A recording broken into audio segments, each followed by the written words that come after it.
Did you know there's a golden monastery literally perched on the sheer cliff face of an extinct volcano in Myanmar? It sounds like something out of a movie, right?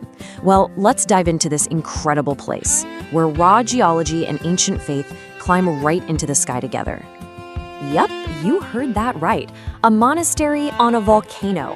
It's a very real, very sacred place called Tong Kalat, and it rests right on the side of Mount Popa.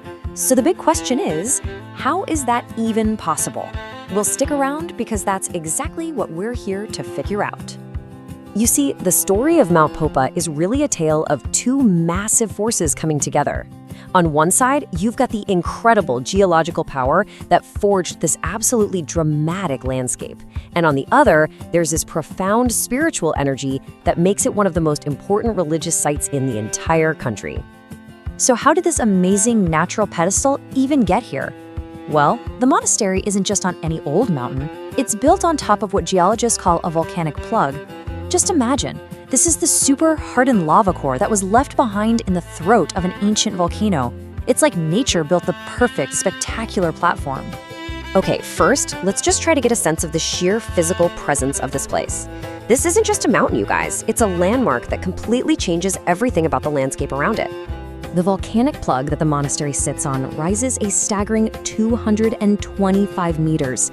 That's 737 feet, straight up from the plains below.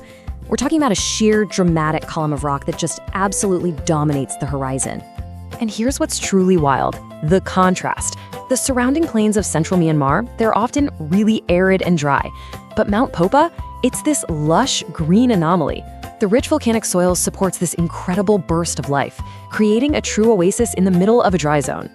Now, for the big question, how in the world do you get to the top of this incredible rock?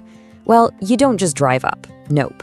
You join a pilgrimage that people have followed for centuries, and it's a true test of both your physical endurance and your faith. 777, that's the number of steps that stands between you and the sacred monastery at the very top. It's so much more than a workout. It's a journey that is both a physical challenge and a spiritual ascent. And the journey itself is a whole experience. First off, following Burmese tradition, pilgrims make the climb barefoot as a sign of respect.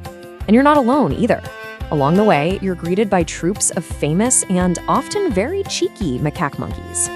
The path is also dotted with beautiful shrines, giving you a moment to rest and reflect before you finally reach the monastery gates. You know, this pathway has such a history of devotion. This isn't some modern tourist staircase. It was famously established and cared for by a renowned hermit named U Kandi, who really cemented its role as a dedicated path for pilgrims. But reaching the top isn't just about the view. It's about entering the most sacred space for a belief system that's been in Myanmar since before Buddhism arrived. Welcome to the home of the Nats. So, who are the Nats? Well, think of them as a pantheon of 37 powerful spirits that are deeply, deeply woven into the fabric of Burmese culture. What's so fascinating is that this belief system has coexisted with Buddhism for centuries. While Buddhism focuses on the path to enlightenment, people often turn to the Nats for more immediate worldly concerns. You know, things like good health, fortune, and protection. And let's be really clear about this, Mount Popa isn't just a place for Nat worship, it is the place. It's basically considered their Mount Olympus, the main source of their spiritual energy. This makes it a huge pilgrimage destination for people from all over the country. And because this is such a holy place, there are some really important customs to follow. Out of respect for the Nats, visitors are told to avoid wearing red or black. It's also forbidden to bring any meat onto the mountain. And of course, you should avoid cursing or speaking negatively about anyone. It's all about respect.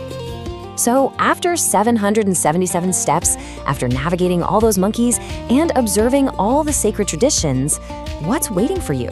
Let me tell you, the reward is absolutely breathtaking. It's a payoff that's both spiritual and, well, just wow. Once you've made that climb, the physical effort just seems to melt away, replaced by this incredible sense of peace. You're rewarded with a view that feels like it stretches on forever, and it just inspires this feeling of complete and total awe. From the summit, you can see the huge, flat plains of the Irrawaddy River Basin just laid out like a map below you. All around are these gleaming golden stupas of the monastery, And the architecture is so intricate that on a misty day, it truly feels like the whole place is just floating in the sky. And this really brings us right back to where we started. Mount Popa is one of those rare, magical places where a violent geological past has created the foundation for a profound spiritual peace. It's where the raw power of the earth and the deep devotion of humanity literally meet. I mean, when you look at this monastery, seemingly just hanging in the clouds, you just have to ask yourself, where else on Earth does the planet's own power lift faith to such absolutely breathtaking heights?